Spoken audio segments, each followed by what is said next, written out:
নমস্কাৰ। আজি মোৰ হেয়াৰ ট্ৰান্সপ্লান্ট কৰাৰ একমাহ সম্পূৰ্ণ হোৱাৰ পিছত আজি মই ভিডিঅ' বনাই আছোঁ।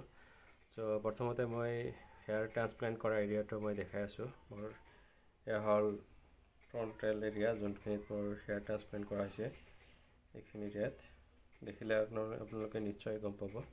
আৰু এইটো হ'ল আপোনাৰ ডোনাৰ এৰিয়া, লেফ্ট ছাইড। এইটো হ'ল right side, donor area.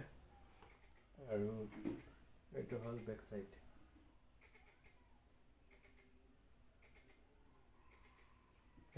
Side. আপোনালোকে নিশ্চয় দেখা পালে মোৰ হেয়াৰ ট্ৰান্সপ্লান্টৰ যোনখিনি এৰিয়া কেনেকৈ হৈ আছে আৰু ডোনাৰ এৰিয়া কেনেকৈ হৈ আছে। আৰু ইয়াৰ পিছতে মোক দাঢ়িৰ পৰা লোৱা হৈছিলে মোৰ দাঢ়ি। চ' দাঢ়িটো মই দেখাই আছোঁ কেনেকুৱা হয় মোৰ দাঢ়িৰ অৱস্থা।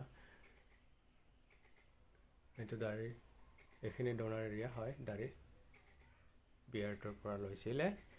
চ' মোৰ দাঢ়িৰ তলৰ ফালে মানে পাতল হৈ আছে, চ' ডেঞ্চিটিটো বহুত কমি গৈছে। চ' দাঢ়িটো ধৰক এইফালৰ পৰা মিলাই ৰাখিলে তেনেকৈ গম নাপায়, অলপ মানে সৰু সৰু কৰি ৰাখিলে দাঢ়িটো সিমান গম পোৱা নাযায়।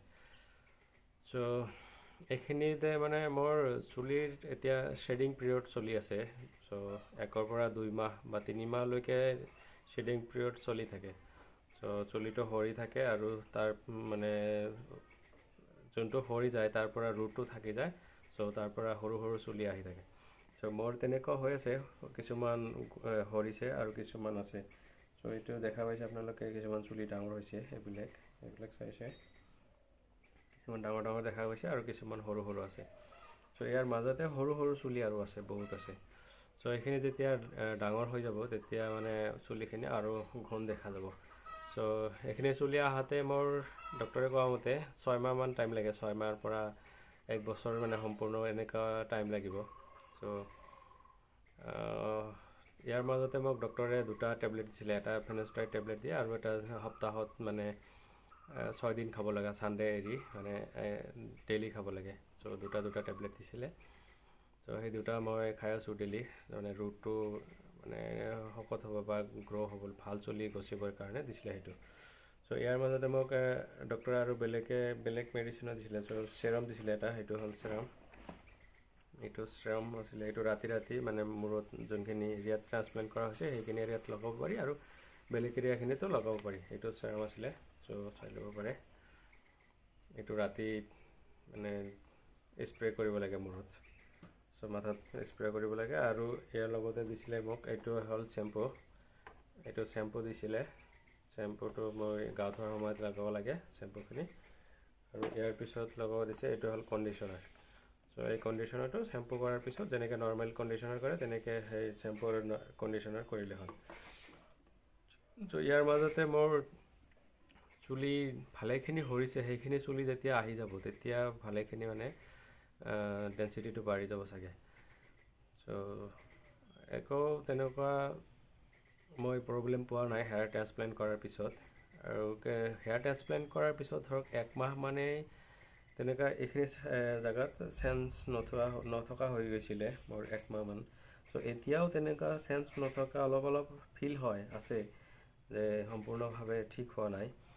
আৰু 1 মাহ এতিয়া বৰ্তমান এইখিনি এৰিয়াটোত অলপ খোজাই থাকে, বৰ্তমান খোজায়।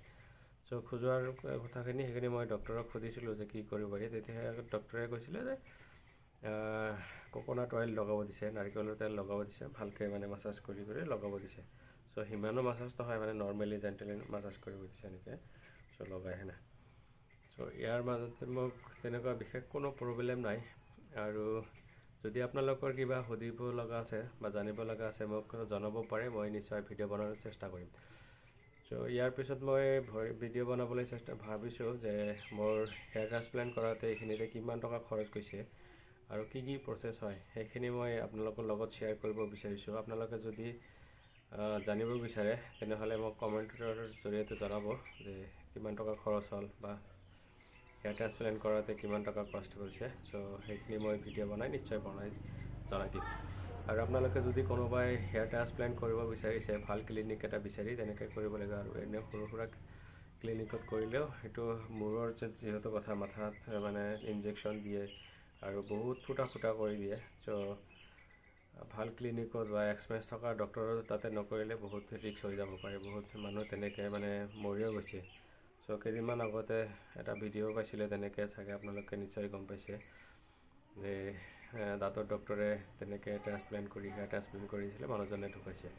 চ' আপোনালোকে অলপ ৰিচাৰ্চ কৰি তাৰপিছত হেয়াৰ ট্ৰান্সপ্লেণ্টটো কৰিব নিশ্চয়।